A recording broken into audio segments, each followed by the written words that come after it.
Hi, hello from Rome, everyone. I'm here at the Gaia pyramid in Rome, and it's in the Aventius, which is one of the 7 hills of Rome.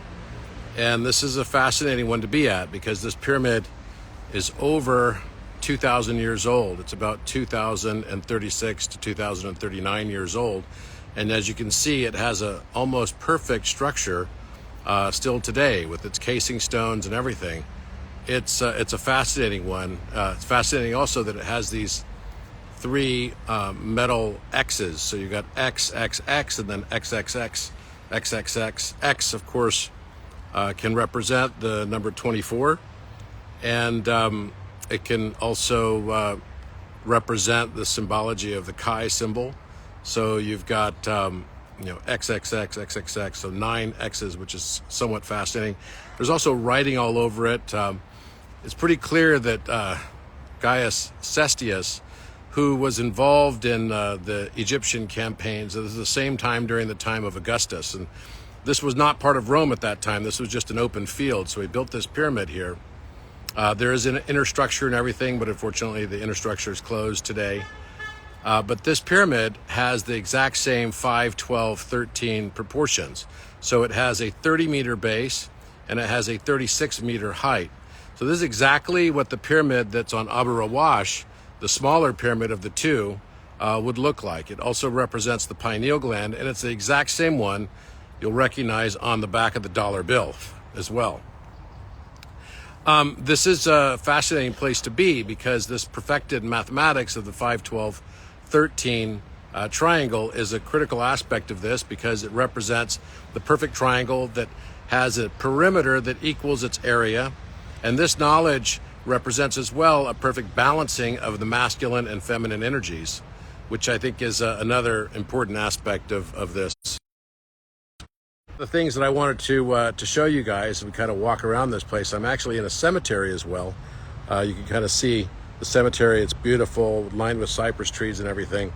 But to have this pyramid just standing here is kind of fascinating. So let's go walk around and see what we can see on this thing. We'll get closer up to it.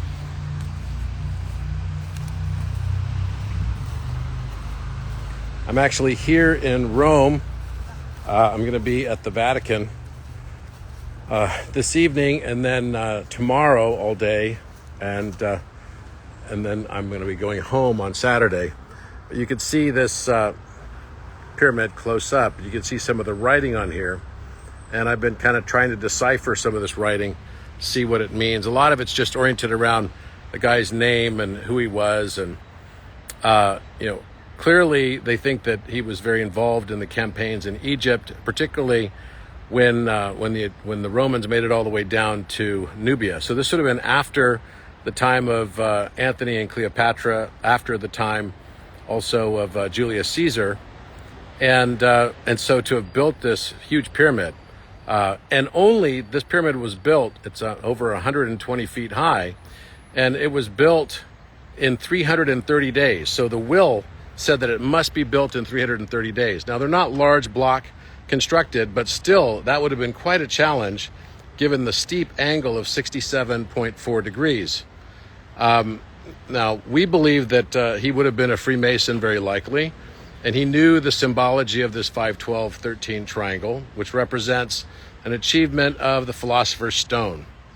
There are 2 pyramids on the Abu Rawash Plateau, and I'm here looking for clues that might relate to that as well. And the 2 pyramids on Abu Rawash are an equilateral triangle pyramid, which has a 60-degree angular slope, and the other pyramid has a 67.4 degree angular slope. And they would be looking down on Giza because they sat about 300 feet higher than the Giza plateau. So you actually look down on Giza. Imagine the height of the equilateral triangle pyramid, called the Djed pyramid, or the Djed Efre as it's known today, would have been 600 feet high if you were looking at it from a comparative perspective on the Giza plateau. Now, to put that into comparison, and to really get the context around that, you'd have to imagine that the Great Pyramid is 481 feet high, and this pyramid would have been 600 feet high with a crazy steep 60-degree angle. I don't know how you build a pyramid with giant block construction made of rose granite. So the entire pyramid is made essentially of crystal. And when you go to the Abu Rawash Plateau, which I posted a video of the other day, you'll see that the blocks of that pyramid somehow exploded all the way out hundreds of meters in radius from the center point, all around the pyramid. And this was rose granite, so it would have been 55% quartz crystal. These pyramids would have been made of quartz crystal. Now, how or what could have caused such a massive explosion? Well, it's not that hard to imagine, because these pyramids being made of quartz crystal, piezoelectric crystals carry these kind of properties. Quartz can often explode as well, especially when they've got electrical current going through them, and they're used and found in computer chips and boards all over the place.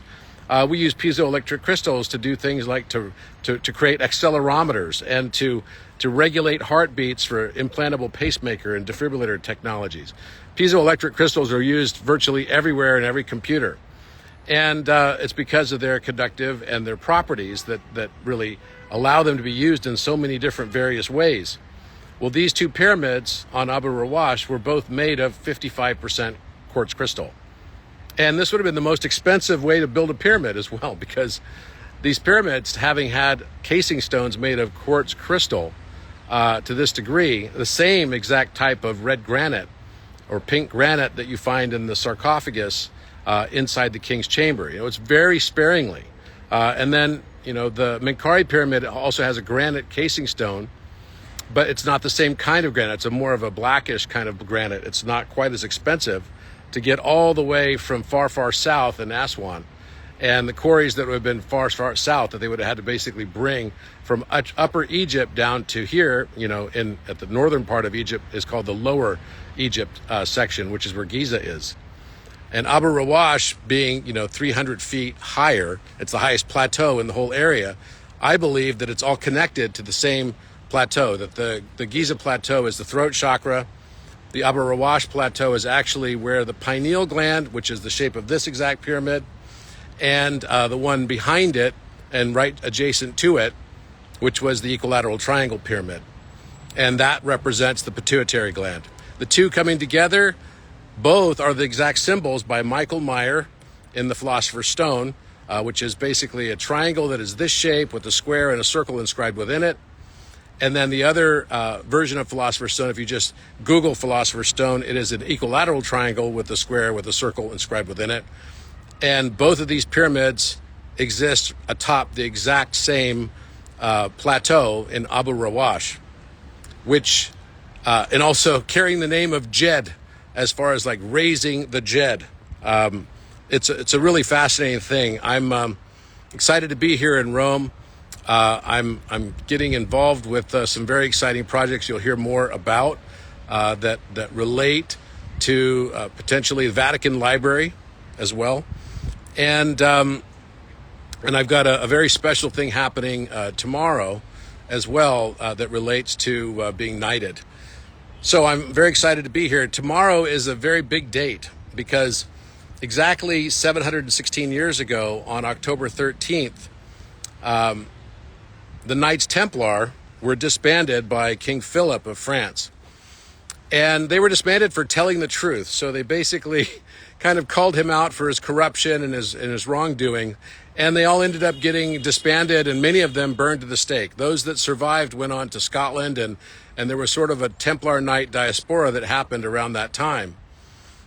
And what's interesting about it is that this week, tomorrow, which is the day before this big eclipse that's happening, is, of course, the 10th month and the 13th day. It's, of course, a Friday, just like it was on the Friday the 13th, which is where the original sort of association we made for Friday the 13th became an issue as well, around that Knights Templar, sacrifice and burning that basically happened. It was a mass murder. But in addition to that, tomorrow's date, given that this year is a 7-year, comes out to be 10, 13, and 7, because 2, 0, 2, 3 equals 7. So here we are with, again, another 137 reference. And I hadn't even realized that this knighting that's occurring was going to be an issue, that it was actually going to be coinciding with the 716-year anniversary of that event. So I feel like there's something very historic happening here right now, especially with all the events in the world. And you may have seen that the former Hamas leader just announced as well that tomorrow is going to be a global day of jihad, a holy war. So we're seeing the duality playing out in both ways. And obviously, we live in this very, very unique simulation of our own minds. And it's so important that we learn how to transcend above the duality. And I think that's what the X actually represent. All these X's that you see here represent a transcendence of duality, that you're basically realizing that enlightenment is when the expression of love supersedes your desire for an objective truth. I'll repeat that. Enlightenment is when your expression of love supersedes your desire for an objective truth. The one thing I've learned throughout life is that the more I learn, the less I actually know. The things that I thought I was collecting as facts of objective truths were actually not objective truths at all, but more just facets. They were missing an E in between the C and the T of fact. And maybe the only way that you can actually learn a true objective truth, a whole truth, would be to collect the sum of all the individualized perspectives that are subjective. And if you were so desirous to be a philomath, to be a lover of wisdom, and to continue to learn and to expand and to up-level consciousness, the only way to do so would be to break yourself up into millions, then tens of millions and hundreds of millions, maybe even billions of different facets of perspective, because we don't see the universe as it is, rather we see it as we are. And we can't separate ourselves from our own conditioning biases. So it's so important that we can take a step back and choose to love. Right now is a very difficult time because I have a lot of friends. Some of my very closest friends are Israelis, and I have some very close friends that are either Palestinian or have close ties to Palestine. And it's heartbreaking because I feel that humanity wants to live together, but here we're in a situation where our governments have pit us against each other for power and gain. And I'm starting to feel like government has outlived its usefulness. And that may be an artifact. It's only been in the last few thousand years that we actually had governments. So why do we continue to have it? I don't think it served us. The last 2,000 years have proven to us all the wars and deceit and challenge that we've had with governments really makes me question the whole notion of it altogether. And I sat next yesterday on the flight here from Los Angeles. I sat next to an ancient historian who was from a university, and he happened to be reading a book called Plato in Athens. And a major aspect of the book was the whole section on his writings called The Republic, and of course, Timaeus. And in it, Plato describes all the cycles of government. And he actually describes as well anarchy. And anarchy is not disorganization. It's not a complete shit show, right? You could say and make an argument that democracy is the least worst form of government, but actually all of the forms of government just kind of suck, to be honest. And so what I'm now starting to toy with this notion of is individual sovereignty, and that is there a model that is not so just completely full of corruption that comes as a direct result of representation. So I'm going to be giving a speech at the Vatican also. And I'm sure some of these topics will come up. I spoke recently at the United Nations, and I think I shocked everyone when I said, humanity's ready to move on from having overlords. I don't think we need overlords. I think the taxation has gotten ridiculous. I think the whole way that humanity works and lives has gotten completely under control. And I don't ascribe to this. I don't believe in this. I don't believe that these wars of manufactured wars that pit, Hamas, the Palestinian people is not Hamas. The United States government is not the United States people. I don't think it represents us. Maybe there's a world that could be possible without borders. Here we have it on social media. We can all talk. We basically have borders that have come down. Why do we continue to separate ourselves? Why do we continue to listen to these governments and basically fund all of their deceit and fund it through our own taxpayer dollars? It just makes me very tired of this and ready to move on. When you think about, it's like, here we go. We're sending billions of dollars to both sides of conflict. It was only within 2 weeks that the U.S. released $6 billion to Iran that we now have this. And of course, this is raising a lot of questions. All the money that was supposed to go into there was supposed to go into humanitarian related projects. Well, maybe it had nothing to do with it. Maybe it did. The level of trust that we all have, or the lack of trust we all have for government and for institution in general, is becoming so problematic in the world. I just don't even know if it's possible to govern in the context that we've had.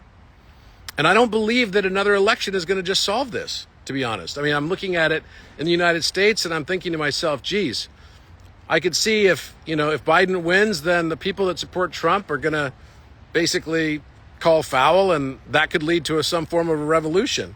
And then the people in the opposite context could do the same. The level of vitriol and separation is at a historic moment. And if you look back in time, all the way back to the independence of the United States back in 1776, the most difficult signatures to get onto the Declaration of Independence was actually the signature from South Carolina. Philadelphia was also difficult, but I'll try to walk over in the shade a little bit. Philadelphia was hard, but they finally were able to get it.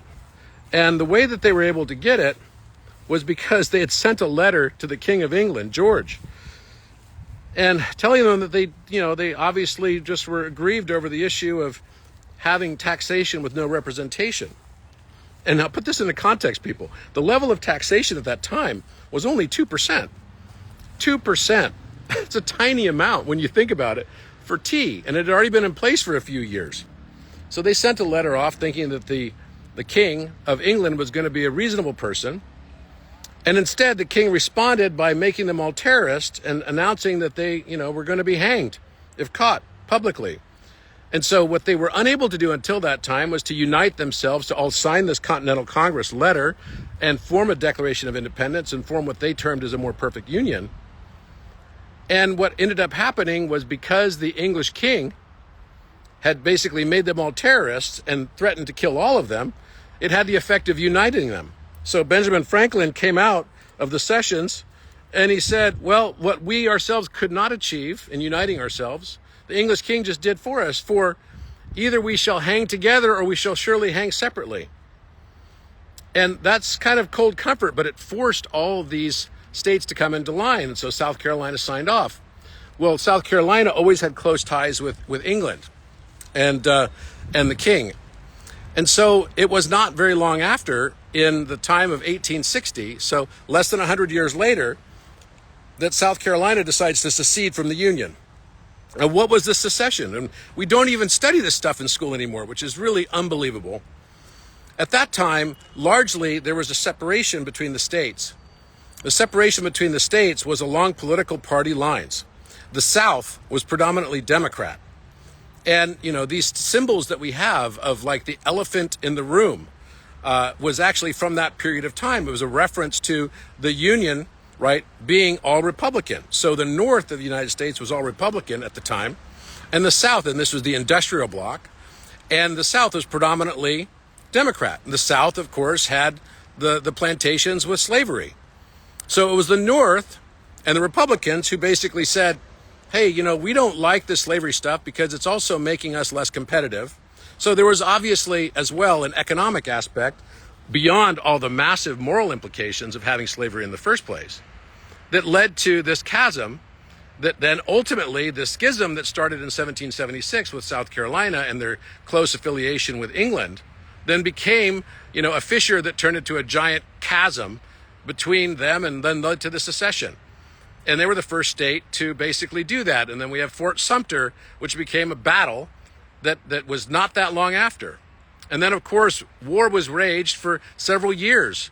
And then we had the Emancipation Proclamation. We had the Gettysburg Address. And all of these things happened in history. And the Republicans were the ones who basically led the Union armies. You could say that they led it because they wanted to have a better economic situation. And they had some advantage because they were also going through an industrial revolution at the time. But it was the Democrats who were basically the slave owners. Now, isn't it interesting how the world has flipped upside down? And I think we see this all the time. We see regimes that come into control under the notion of social democracies, and I'm neither Republican nor Democrat. I'm not either. I'm most definitely an independent, and I don't want to be ascribed to either party. But we have these groups that get control of countries. I've been to over 140 countries, and I can tell you right now, the way you can tell a fascist nation is by the number of pictures and posters and placards there are of the supreme leader everywhere. And that's a creepy, eerie feeling. And every country I've gone to that claims to be social democracy devolves very rapidly into an authoritarian, despotic dictatorship that actually is called communist, but it's fascist. See, because all of these things don't just happen on the form of a continuum. It's not a linear line, it's circular. So if you take one step to the right, if you're Republican, you don't end up just as fascist. You actually turn around and start emulating certain aspects of communism. Because it's a circle, it's spheroidal, it's not a linear line. Everything in life is this way. This is why when we walk around the earth, or we take a plane around the earth and fly west, and for all the flat earthers out there, right? People ask me all the time, how do you know the earth if all the pictures are CGI? Well, I've flown on an airplane and done around the world trips many times, and I fly straight west, and then I end up east. Now, I'm not going to argue that we live in a simulation because I believe we do, and it's holographic. But that simulation of Earth is a spinning ball. And I can tell you, it could be, you'll get me to agree to this, I might actually be just in a vat of Jell-O somewhere with a headset on, living some sort of virtual reality experience. But the context of that still has the same aspects of gravity. Gravity exists. If I jump off this thing, I'm going to basically hit the ground. Right? That's life. This is the norm. So when you fly west, you end up east. You fly north, you end up south. You go super far right, you end up communist. You go super far left, you end up fascist. Anything in the extreme will do this. This is the nature of life. It's philosophy. It's perspective. So the world tends to go through these periods where we sort of flip our polarities without even realizing that we flipped our polarities, right? You can become so focused on being intolerant that you become intolerant of intolerance itself. And that's what's happening in the world today. We have people who are so focused on being intolerant of the world that they become a big issue. We're seeing it in Canada. We're seeing it all around the world. I think the challenges we're seeing with government right now and corruption is not just in the United States. It's not just in Israel. It's not just in, and let's not forget that Bibi Netanyahu was about to basically be run out of government just a few months ago. He came very close. There were a lot of demonstrations against him. And this related to a lot of topics that he was trying to get a very, very strong fascist kind of control over the judiciary branch of government. So they did not want that to happen. So there were many demonstrations against it. He ultimately did not succeed. He's going to probably take a run at it again. But if anything that's now happened, when we look at this whole Hamas thing, who's benefited by this? Well, Netanyahu now has a united nation when his people were far from united together only a few months ago. It makes it much easier when you can unite an enemy against you to basically make it clear who the hero is. And society has gotten lost because the hero has defined himself or herself as whatever benefits you. That's what benefits us. And when you finally come to this realization, then you start to come to a higher knowledge that, wait a minute, this is my message for today. I think that, it's important to take a step back. Can we choose love in this world of duality? And if we can, what's that going to mean for how we're going to act? What's that going to mean for how we're going to survive and or thrive in this world? Are we going to get to a place where we can thrive as a humanity, where we can overcome all of these different scarcity-oriented aspects of living in this world today? Is there a way to do it where we're combining both the brain and the heart? I believe there is. I definitely believe there is, and I believe that is the Philosopher's Stone, and that's why I'm here. I'm here because I'm on this global journey, chasing this down, finding it within my own self to come to terms with what it means to have truly balanced energy of masculine and feminine. And as I sit here in front of this incredible structure, I cannot help but think about how to embody this balance and how that embodiment can actually be translated to a new world aspect. And I don't mean new world order. I'm not talking about the the WEF. I'm talking about living it within ourselves, where we don't need overlords anymore. We can actually live together as human beings without having to figure out, how you can find advantage one versus another, because you already realize that we have more than enough. This earth is a giant place. Lots of people think that we're running out of land. That's the greatest lie of all time. You know what? The best way to make a business model is to take something that is cheap and sell it for a high price. Buy low, sell high. That's business 101 right there. You don't need to go to Harvard Business School to figure that one out. But one thing at Harvard Business School that they do teach is, they surveyed all these students and they asked them, upon graduation, would you rather graduate with a salary that is, and all dollars being constant, that is $150,000 a year, but you're coming in $10,000 higher than all your classmates with a higher salary? So you have higher comparative economics. Or, all dollars constant again, would you rather have a $200,000 a year salary, but everyone else in your class has on average $210,000? Now, these are supposed to be some of the smartest students in business in the world, right? You'd think. Do you know that 87% chose to go with the lower salary, right? They wanted to take the lower salary where everyone else got more money than them, right? So instead of taking the $200,000, which would be less money, instead of taking the $200,000 salary, which would have meant that they would have had less money than their classmates, they chose the $150,000 salary that had $10,000 a year more than their classmates. That makes no sense. These are supposed to be smart students, but they made a really dumb decision. Because what you realize is that economics is not about absolute, right, economics. It's about relativistic economics. What I have doesn't really mean anything to me unless I have the context of what other people have. Isn't it time we also move beyond that paradigm as well? Isn't it time that we stop thinking about scarcity in these terms? I went once to this island in Fiji, and I met the guy who bought out Fiji water, which Fiji water is a very interesting, water. I do love the taste of the water. It's phenomenal. But the guy that bought the rights to all of it and owns Fiji water is probably one of the most reprehensible people I've ever met in my whole life, to be honest. He's very exploitative.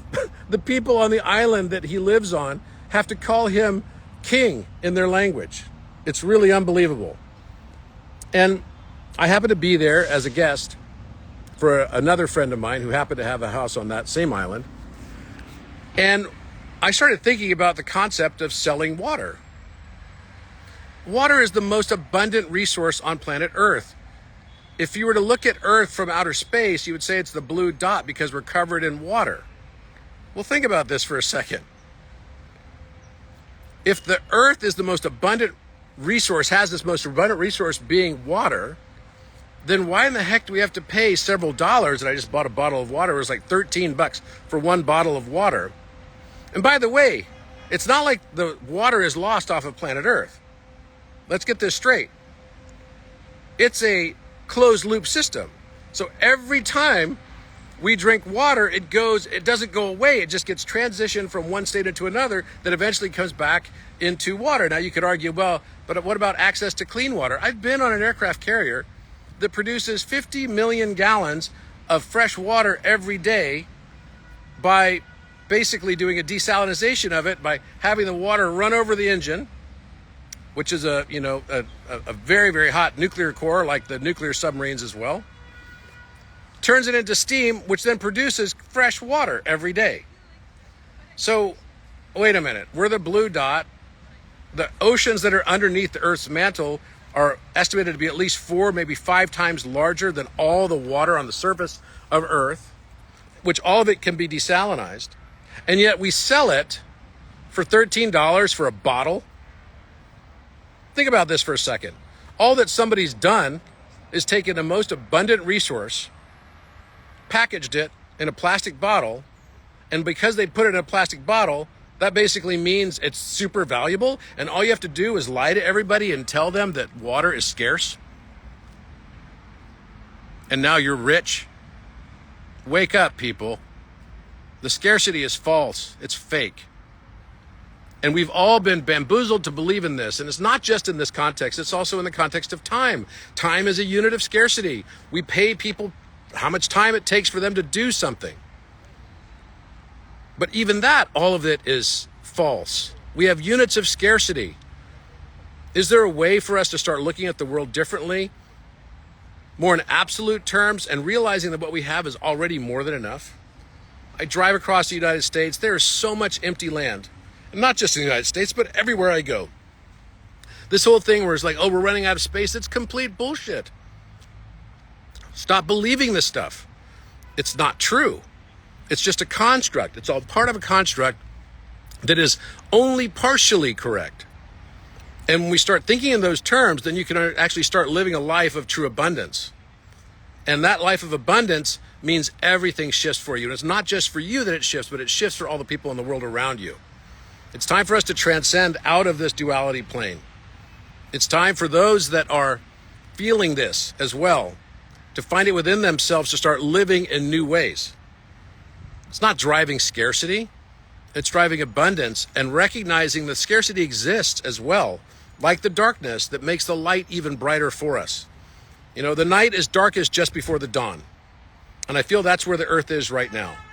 A lot of people worried about wars and more rumors of wars. And, you know, there's a lot of stuff in the world right now that just seems like it's definitely coming to a head. But I can tell you, I feel it in my bones that we are coming to a resolution, and that resolution is a positive one. It represents us finally stepping into human being and out of human doing. Love to all of you guys. Have a wonderful day.